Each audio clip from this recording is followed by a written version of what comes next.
I think that's the biggest misunderstanding or perception is if the police are there, that means something's wrong. But really my job is just to visit all the schools and then help where I'm needed. So most often I'm just cruising around, visiting, chatting, doing that kind of thing. My name is Officer Melissa Kranzler. I'm the District Resource Officer for the Bellingham School District. I have a quasi-typical day, but usually I work Monday through Friday, 8 to 4, or whenever I get done with my work for the day. Often I stay a little bit later. But usually I come in at 8, I catch up on emails and reports from the day before, and then if my phone rings, I respond to wherever I'm needed, and if not, I visit. If I'm not needed for any kind of incident, then I just visit schools. I like to visit the elementary schools and have lunch or go to recess or visit classrooms, because I think that's valuable interaction with the younger ones. And then I respond to whatever school needs my assistance, and it might be a criminal thing or it might be to teach a class, so it really just varies from day to day.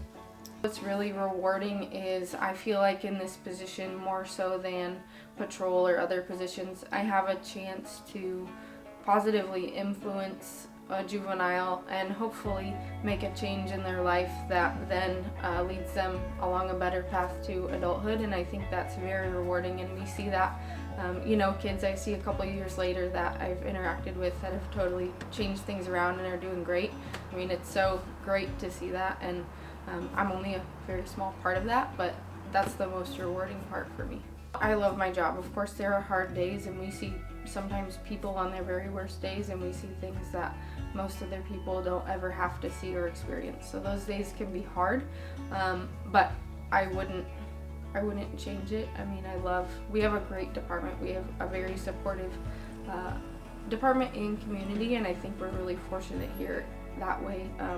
Other places in the country or even our state don't necessarily have that support, and I feel like we're super fortunate here to have a lot of good community support.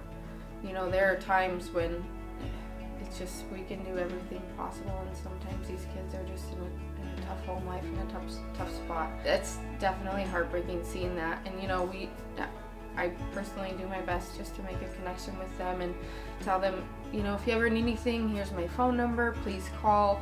I've developed some pretty good relationships with a few kids that way. My favorite part of this job is when I can just go, when there's not a problem, and just show up and visit classrooms. I've had the opportunity to teach a number of health classes and talk about drugs and alcohol and just have candid conversations, which I think are so valuable and kind of dispels sometimes people's perception of what police are doing in general from what they see on the news, and it's great to have those conversations.